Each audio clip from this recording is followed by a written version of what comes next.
మామిడిపల్లి విజయవాడ రుచులు అనే శీర్షిక ద్వారా ఈరోజు మీకు స్వీట్ కార్న్తో వడలు చూపిస్తాను.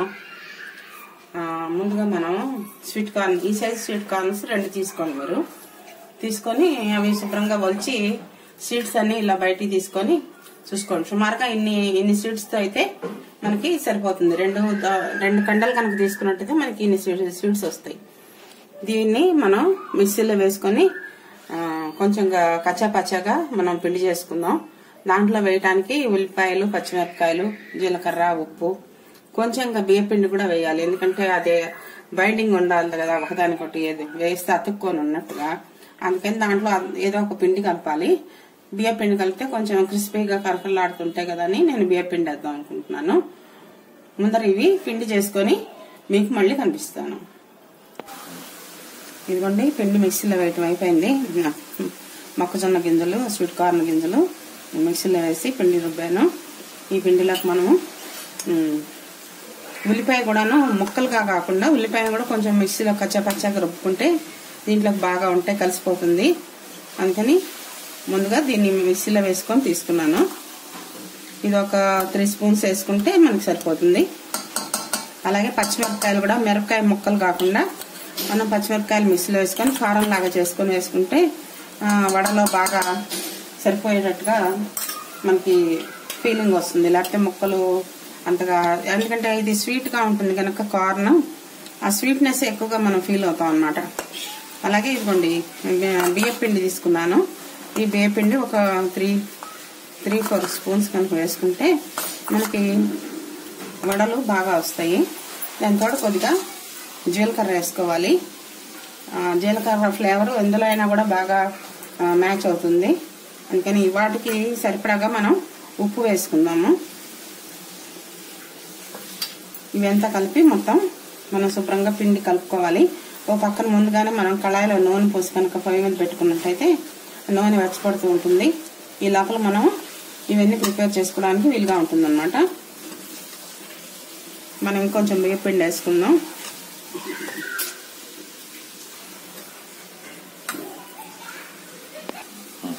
ఇదిగోండి, ఇందులో ఇంకొంచెం బియ్య పిండి వేసుకుందాం. ఎందుకంటే పిండి కొంచెం పలుచగా ఉన్నట్టుగా ఉంది, వడ సరిగ్గా రాదు. అందుకని అంటే కంప్లీట్ గా 4 స్పూన్స్ మనం ఇది వేసుకున్నట్టుగా వస్తుంది అన్నమాట.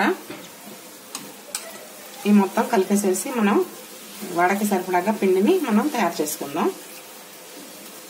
నూనె కాగుతుంది కనుక నూనె రెడీ అవ్వగానే మనము బాండీలో వడలు వేసుకోవచ్చు.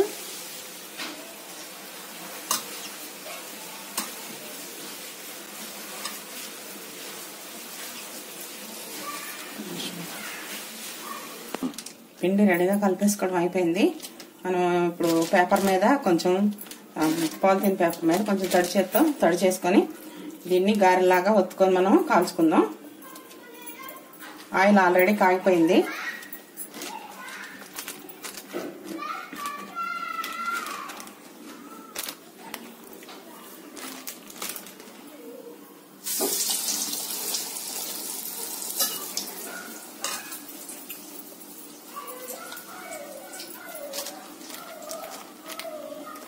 సుమారుగా ఒక నిమ్మకాయ ఆ ముద్దని గారెలాగా తయారు చేసుకొని మనం వడ వేసుకున్నాము.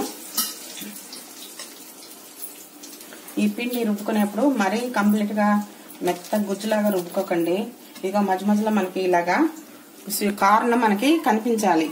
అవి మనం వేగిన తర్వాత తింటూ ఉంటే మన పంట కింద తగులుతూ రుచిగా ఉంటాయి అన్నమాట. మొత్తం పిండి ముద్దలాగా చేసాం అనుకోండి, అంత కార్న్ రుచి మనకు తెలియదు అనమాట. ఏదో వడ తింటున్నాళ్ళే అనిపిస్తుంది, కానీ స్వీట్ కార్న్తో చేసుకున్నటువంటి వడ తింటున్నట్టుగా మనం ఫీల్ అవ్వం. అందుకని ఒక వాయ బాగా మెత్తగా రుబ్బుకున్నా ఒక వాయని మీరు కచ్చా రుబ్బుకోండి.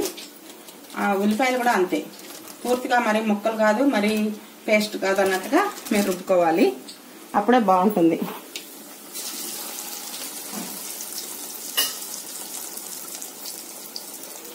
వాటికి నూనె మనకు బాండీలో పట్టినంత మటుకు 5 కానీ 6 కానీ ఎన్ని పడితే అన్ని వేసుకోవచ్చు. దీంట్లో ఆల్రెడీ మనం పచ్చిమిరపకాయ కారం వేసేసాం కనుక దీనికి పెద్దగా ఏమి నంచుకోవక్కర్లేదు. యాజ్ టీజ్గా మనం తిన్న స్వీట్ కార్న్ రుచి, లైట్ గా కొంచెం కారం రుచి, పచ్చిమిరపకాయల రుచి అన్ని తెలుస్తూ ఉంటాయి అన్నమాట.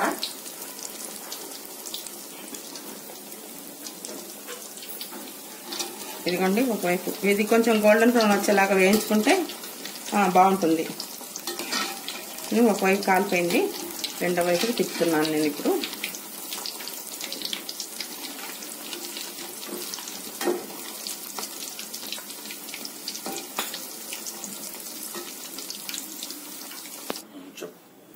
ఇదిగోండి వడలు అన్నీ తయారైపోయాయి. ఇవి మామూలు మన గారెల లాగానే ఉంటాయి చూడడానికి, టేస్ట్ మటుకు డిఫరెంట్ గా ఉంటుంది, గారెల టేస్ట్ లో ఉండదు. అలాగే గారెల్లో అల్లపచ్చడి నంచుకుంటాం, ఇందులోనేమో మనం సాస్ నంచుకుంటే బాగుంటుంది. అందుకని సాస్ కూడా చూపిస్తున్నాను మీకు. మీకు నచ్చినట్టుగా ఏ రుచి కావాలంటే ఆ రుచిలో మీరు తినొచ్చు. ఈవినింగ్ టైం స్నాక్ గానే ఎక్కువగా వాడుకుంటాం, ఇది వేసుకుంటుంటాం.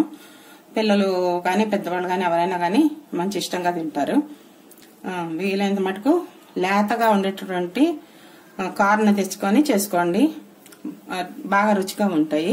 కానీ అందులో బియ్యపిండి మటుకు కలపడం మర్చిపోకండి. బియ్యపిండి నేను చూపించిన దానికంటే కూడా అవసరమైతే ఇంకొకటి 2 స్పూన్లు వేసుకోండి. ఎందుకంటే బియ్యపిండి కలిపితేనే గాని వడ ఆ రకంగా రాదు, లేదంటే నూనెలో వేయంగానే అంతా కలిసిపోయి విచ్చిపోతుంది.